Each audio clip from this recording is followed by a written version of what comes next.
Nelapatla school ప్రధాన ఉపాధ్యాయులు Upendra madam గారికి మరియు నాగేంద్ర బాబు సార్ గారికి మరియు వాణి టీచర్ గారికి మరియు చంద్రకళ మేడం గారికి మరి మా సాహిత్య అక్క మరి మా బాబాయ్ వీళ్ళందరూ నాకు ఈ మధ్యలోనే తిరుగుతుంటాను. వీళ్ళందరూ కూడా నాకు హృదయపూర్వక ధన్యవాదాలు. మరి ముఖ్యంగా మీకు కూడా శుభాకాంక్షలు అభినందనలు తెలియజేస్తున్నాను. అయితే ప్రియమైన విద్యార్థులారా, మీరు చిన్నలు ఇదే ఇప్పుడు నేను ఈ పాఠశాలలో నేను ఇక్కడే చదువుకున్నాను. అయితే నేను గొప్పగా ఎలా ఫీల్ అవుతున్నానంటే ఈ పాఠశాలలో నేను 5వ తరగతి చదివాను. లక్ష్మీకాంతం మేడం ఒక్కలే ఉండేవాళ్ళు, ఒక్క టీచరే ఉండేది. ఆమె అగ్రహారం నడుచుకుంటూ వచ్చేది. అయితే ఇదే పాఠశాలలో నేను అక్కడ కూర్చున్నాను. ఇప్పుడు అక్కడ మీరు ఎక్కడైతే ఆ ఎండింగ్ అయిందో అక్కడ కూర్చుండేవాడిని. కావూరు వెంకటేశ్వర గారు, మరి ఇస్మాయిల్ సారు, ముత్తయ్య సారు వీళ్ళందరూ ఇలా ఉండేవారు. ఉన్నప్పుడు కావూరు వెంకటేశ్వర గారు ఎందుకో పాటలు పాడుతూ నాకు వినిపించేవాడు అప్పుడప్పుడు. మేము మీ టీచర్కి చెప్పినప్పుడు ఆయన గుర్రం జాస్వా పాటని చెప్తూ ఆయన ఒక మాట అన్నాడు. గుర్రం జాస్వా అని మీకు తెలుసు, అంటే మీకు ముందు తెలుస్తుంది.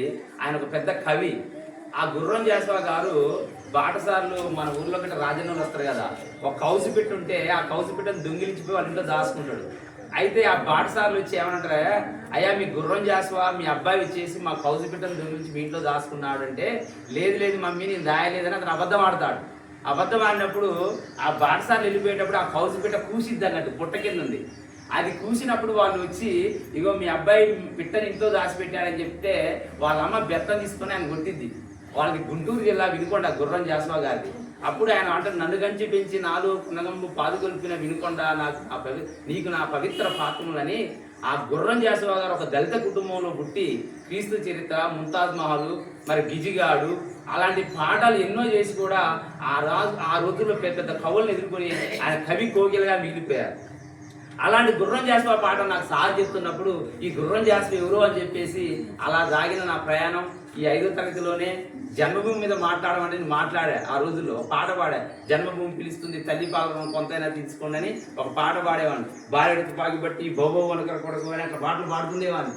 పాడుతున్నప్పుడు నాకు గమనించి కానిస్టేబుల్ ఉండేవారు, అక్కడ ఉంటే ఆయన వచ్చి ఫస్ట్ ప్రైజ్ ఇవ్వడం జరిగింది. ఇదంతా ఎందుకు చెప్తున్నానంటే, నేను చదువుకున్న ఈ పాఠశాలలో మీ మధ్యలో ఆనాటి నా గురువులు లేకపోయినా కానీ ఈనాటి నా గురువులుగా నేను భావిస్తున్నాను. ఎందుకనంటే నేనేమంటానంటే ప్రభుత్వ పాఠశాలలే విలువలకు ఆగిపట్టనేది నా దృఢమైన నమ్మకం. నేను ఒక పశువుల డిపార్ట్మెంట్గా వెయిటింగ్ చేస్తూ చాలా గ్రామాలకు వెళ్తున్నాను, మారుమూల గ్రామాలకు వెళ్తున్నాను. అందరూ నన్ను అడిగే ప్రశ్న ఏంటంటే, సార్ మీ లియో జాయిని మీ నిసి జాయిని ప్రభుత్వ బడులు చదివిస్తున్నారండి, మీ దగ్గర డబ్బులు బాగానే వస్తాయి కదా, మీరు ఉద్యోగం చేస్తున్నారు కానీ వాళ్ళు అడుగుతారు. అయితే నేను ఎంఎస్సి బీఈడి చేశాను, నేను కూడా ఒక బాటనీ లెక్చరర్ని.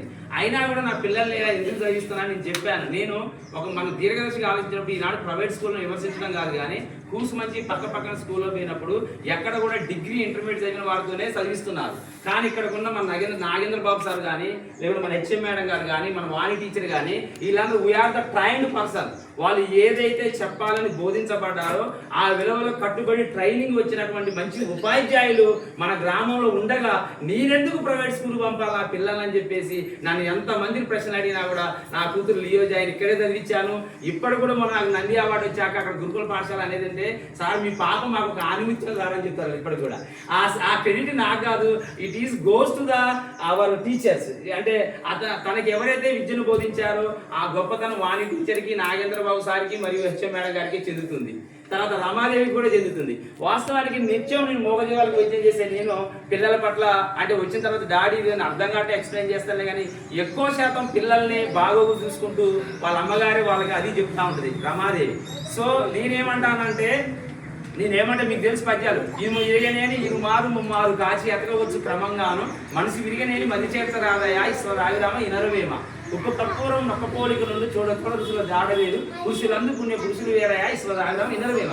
ఇలా వేమన గారు చిన్న పదాల ద్వారా కూడా మీకు ఎంతో తెలియజేశారు. అందుకే మీరు కూడా ఏం చేయాలి, టీచర్లు అందరూ కూడా గౌరవప్రదంగా ఉండాలని కోరుకుంటూ, మరి ఈ రోజుల్లో నేను ఏం కోరుకుంటున్నానంటే, మీరు ఇప్పుడు 4 క్లాసులు అయిపోయినాయి, మీకు ఈ రోజు సెలవులు రాబోతున్నాయి.